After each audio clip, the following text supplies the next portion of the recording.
ఎప్పుడు చేసినా చాలా రుచికరంగా రావాలంటే ఇలా తక్కువ మసాలాతోటి ఎక్కువ రుచి వచ్చేలాగా ఈ కొరమేను చేపల పులుసు చేసుకోండి. ఒక్కసారి చేసుకుంటే మళ్ళీ మళ్ళీ ఇదే విధంగా చేసుకొని తింటారు. టేస్ట్ అంత బావుంటది. చేయడం కూడా చాలా సింపుల్. ఇప్పుడు ఈ చేపల పులుసు ఎలా చేయాలో చూద్దాం. Welcome to Vijaya videos. ముందుగా పెద్ద నిమ్మకాయ సైజ్ అంత చింతపండు తీసుకుని శుభ్రంగా చేసుకుని నానబెట్టుకోవాలి. చింతపండు తొందరగా నానాలంటే వేడి నీళ్ళు పోసి నానబెట్టుకున్న చింతపండు తొందరగా నానుద్ది. అలాగే చింతపండులో ఏమైనా ఎక్కువ డస్ట్ అది ఉంటే కాస్త గోరువెచ్చని నీళ్లు పోసుకుని ఒకసారి శుభ్రంగా చేసుకుంటే ఆ పైనుండే డస్ట్ అంతా కూడా పోతుంది. అలాగే ఒకటి పెద్ద సైజు టమాటకాయ, ఒకటి ఆనియన్ పెద్ద సైజుది ముక్కలుగా కట్ చేసుకొని పక్కన పెట్టుకోవాలి. ఒక కడాయిలో 3 టేబుల్ స్పూన్ ఆయిల్ వేసుకొని ఆయిల్ హీట్ ఎక్కినాక 1 స్పూన్ ఆవాలు వేసుకుంటున్నా. నేను ఆవాలు మాత్రమే వేసుకున్నా, ఇంకా వేరే ఏమీ వేయలేదు. ఆవాలు బాగా చిట్టపట్టలన్నాక ముందుగా కట్ చేసుకుని ఉల్లిపాయ తరిగేసుకొని బాగా ఎర్రగా ఫ్రై చేసుకోవాలి. ఉల్లిపాయలు బాగా ఫ్రై అయినాక టమాటా ముక్కలు వేసుకొని మూత పెట్టుకొని ఒక 2 మినిట్స్ మగ్గించుకోవాలి.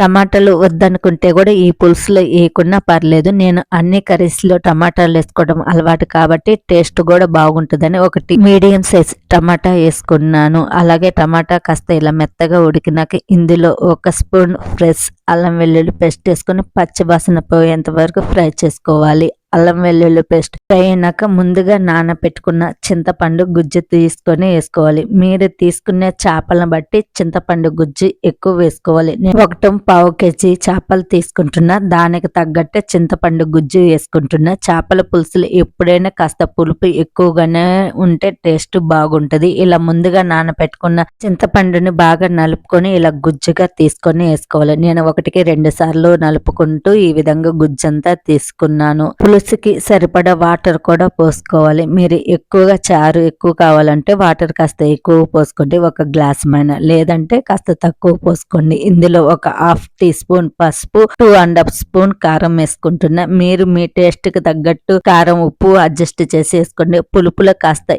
ఎక్కువగానే ఉప్పు కారం పడతాయి, అప్పుడే బ్యాలెన్స్ అవుతుంది. మూత పెట్టుకొని చింతపండు పులుసుని బాగా ఇలా ఉడికించుకోవాలి. చింతపండు పులుసు బాగా ఉడికినాక శుభ్రంగా చేసుకున్న కొరమేను చేపలు వేసుకోవాలి. ఈ చేపలు ఎంత కడిగినా సరే కాస్త జిగురుగానే వస్తుంది. మనం కడిగి పక్కన పెట్టేసుకుంటే వెంటనే వేసుకోవాలి, లేదంటే జిగురుగానే వస్తుంది.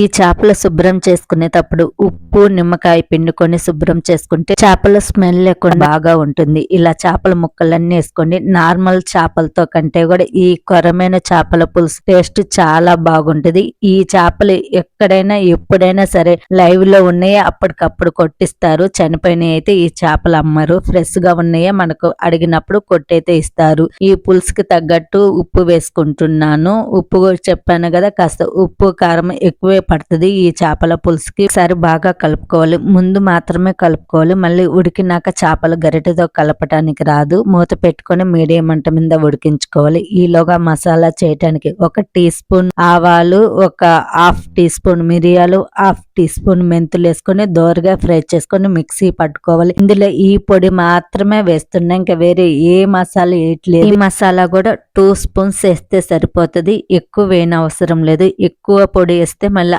ఆవాల పొడి ఎక్కువై చేదుగా అనిపిస్తుంది. ఫ్రెష్ గా ఇలా అప్పటికప్పుడు మిక్సీ పట్టుకొని ఈ పొడి వేసుకుని చేపల పులుసు చేసుకుంటే ఇల్లంతా గుమగుమలాడుతూ చాలా టేస్టీగా ఈ పులుసు అయితే ఉంటుంది. కొంచెం కొత్తిమీర కూడా వేసుకొని ఇంకొక 10 మినిట్స్ ఉడికించుకుంటే సరిపోతుంది. చేపలు కొంచెం మీడియం మంట మీద ఒక 30 మినిట్స్ అయితే నేను ఉడికించుకున్నాను. చేపలు బాగా ఉడికినాక స్టవ్ ఆఫ్ చేసుకుని సర్వ్ చేసుకోవడమే. తక్కువ మసాలాతోటి ఎక్కువ రుచి ఉండే కొరమేను చేపల పులుసు అయితే రెడీ. ఇది చాలా బాగుంటుంది. చేపల పులుసు ప్లెయిన్ రైస్ లేక చాలా బాగుంటది అంటారు. అలాగే ఈ చేపల పులుసు ఆనియన్ రైస్ లేక కూడా చాలా బాగుంటది. అలాగే దోశలతోటి తిన్నా కూడా ఈ పులుసు చాలా బాగుంటది. మీరు ఏ కాంబినేషన్ లో ఈ చేపల పులుసు ఇష్టపడతారో కూడా నాకు కామెంట్ చేయండి. ఇప్పుడు సర్వింగ్ ప్లేట్ లకైతే తీసుకుంటున్నా. తక్కువ మసాలాతోటి ఎక్కువ రుచిగా ఉండే కొరమైన చేపల పులుసు రెడీ. ఈ చేపల పులుసు అప్పటికప్పుడు తినే కంటే కూడా కొంచెం టైం గడిచినాక తింటే బాగుంటది. ముందు రోజు చేసిన చేపల పులుసు తర్వాత రోజుకి ఇంకా టేస్ట్ బాగా ఉంటది. ఉప్పు కారం మసాలా మసాలంతా చేపలకు పట్టి ఈ చేపల పులుసు అనే కదా ఏ చేపల పులుసు అయినా మరుసటి రోజుకే టేస్ట్ బాగుంటుంది. ఫైనల్ గా కొంచెం నేను కొత్తిమీర పుదీనా తోటి గార్నిష్ చేసుకున్న. ఎంతో టేస్ట్ అయిన కొరమైన చేపల పులుసు రెడీ. వీడియో నచ్చితే లైక్ చేయండి. మీరు లైక్ చేయడం వల్ల ఈ వీడియో కొంతమందికి చేరి నాకు సపోర్ట్ చేసిన వాళ్ళు అవుతారు. మీ ఫ్రెండ్స్ అండ్ ఫ్యామిలీ మెంబర్ కి షేర్ చేయండి. మన ఛానల్ ని సబ్స్క్రైబ్ చేసుకుని బెల్ యాక్టివేషన్ చేసుకుని నోటిఫికేషన్ ద్వారా మీకు ముందే అందిద్ది. Thank you.